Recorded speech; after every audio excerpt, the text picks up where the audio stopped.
नमस्कार दोस्तों, welcome to our YouTube channel Shraddha story. एक बूढ़े पिता की रुला देने वाली कहानी, बुढ़ापे की लाठी। रामनाथ जी को शहर में आए अभी 2 साल हुए थे। उनका बेटा सचिन शहर में नौकरी करता था, इसलिए वह अपने पिता को भी शहर ले आया था। सचिन की पत्नी राधिका को रामनाथ जी का उनके साथ रहना पसंद नहीं था। वह चाहती थी कि हम अकेले में मजे से रहे। इसी बात को लेकर अक्सर घर में कहासुनी होती रहती थी। एक दिन राधिका घर का काम निपटा रही थी, तभी रामनाथ जी के हाथ से एक शीशे का गिलास गिरकर टूट गया।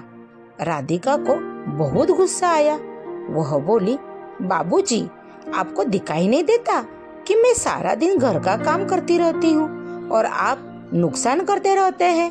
अब कौन यह समेटेगा? राधिका की बात सुनकर रामनाथ जी बोले, बेटी, मैं साफ कर देता हूँ। यह कहकर रामनाथ जी कांच के टुकड़े समेटने लगे। तभी एक कांच का टुकड़ा उनके पैर में चुभ गया। खून की धारा फूट पड़ी। रामनाथ जी ने किसी तरह कांच का टुकड़ा पैर से निकाला और बहू को आवाज दी। राधिका आई और खून देखकर चिल्लाने लगी, ये क्या किया? सारा फर्श पंदा कर दिया। दवाई लगाइए, इस पर जाइए। अपने कमरे में मेरा काम बढ़ा दिया आपने। रामनाथ जी लंगड़ते हुए अपने कमरे में पहुंच गए। सामने टेबल पर उनकी पत्नी की फोटो रखी हुई थी। उसे देखकर उनकी आंखों में आंसू आ गए। जब वह जिंदा थी तो रामनाथ जी को कभी एक गिलास पानी नहीं लेने देती थी। उनका बहुत ख्याल रखती थी। शाम को जब सचिन घर आया तो राधिका ने सारी बात बता दी।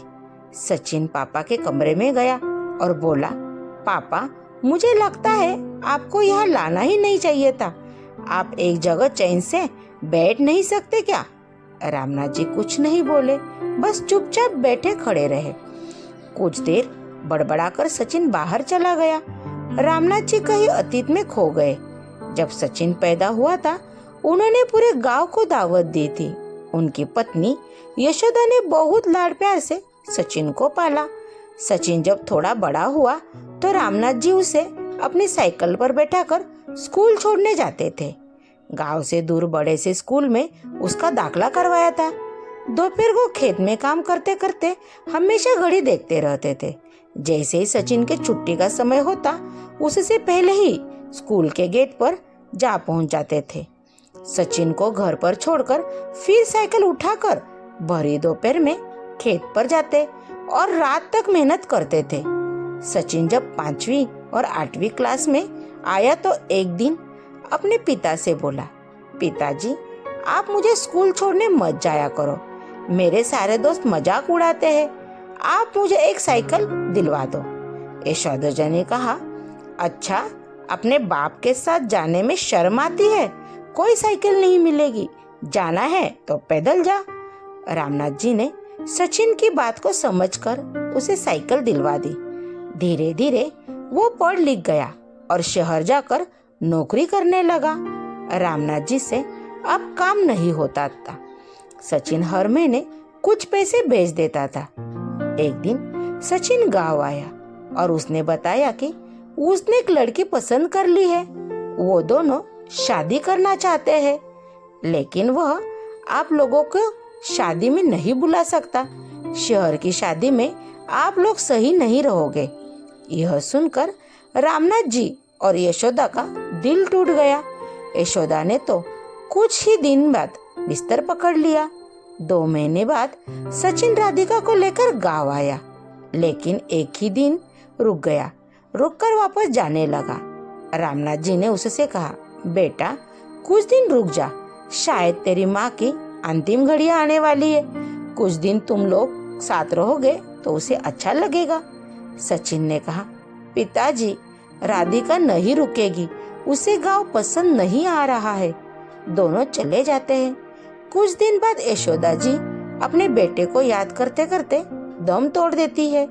उस समय सचिन और राधिका दोनों 13वीं तक रुकते हैं।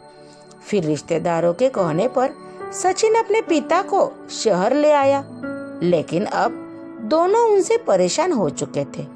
रामनाथ जी को अब कोई ठिकाना भी नहीं था। गांव का मकान और खेत सचिन ने बेच दिए थे। उसी पैसे से उसने एक फ्लैट खरीदा और किराए के मकान से उसमें आ गया था। एक दिन शाम के समय रामनाथ जी उदास एक पार्क में बेंच पर बैठे थे। उनके जीवन का अब कोई मकसद नहीं था। तभी उन्होंने देखा 3-4 उनकी उम्र के लोग वही पार्क में बैठे हंस रहे थे। सभी एक दूसरे से मजाक कर रहे थे। रामनाथ जी को यह देखकर अपने गांव की याद आ गई।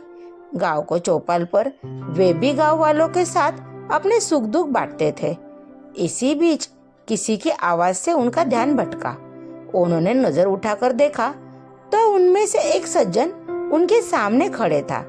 वह रामनाथ जी से बात करने लगे। उन्होंने अपना नाम राजेंद्र बताया। उन्होंने कहा, आप भी बहू बेटे से परेशान हो? रामनाथ जी ने कहा, नहीं नहीं, ऐसी कोई बात नहीं है। यह सुनकर राजेंद्र जी हंसने लगे। अरे भाई, हमसे कुछ छुपा नहीं है। हम सब भी अपने घर वालों से परेशान थे, लेकिन आज देखो हम कितने मजे में हैं। यही पास में एक आश्रम है, वही रहते हैं। जो मन में आया वो करते हैं, जहाँ जाना हो जाते हैं। वहाँ बड़े प्यार से नौजवान हमारी सेवा करते हैं। समय पर खाना मिलता है, साथ ही हंसी खुशी का माहौल रहता है। छोड़े इस उम्र में बेइज्जती करवाना, आ जाओ हमारे संग। यह सुनकर रामनाथ जी की आंखों में से आंसू बहने लगे। राजेंद्र जी ने बाकी सबको भी बुला लिया। फिर वे रामनाथ जी को आश्रम दिखाने ले गए। वहाँ सब खुशी खुशी रह रहे थे। वहाँ उन्हें कुछ लड़के लड़कियां मिली जो वहाँ सेवा करते थे। उन्होंने बहुत प्यार से रामनाथ जी की सारी बात सुनी और उनसे कहा, दादाजी आप हमारे आश्रम में आ जाइए।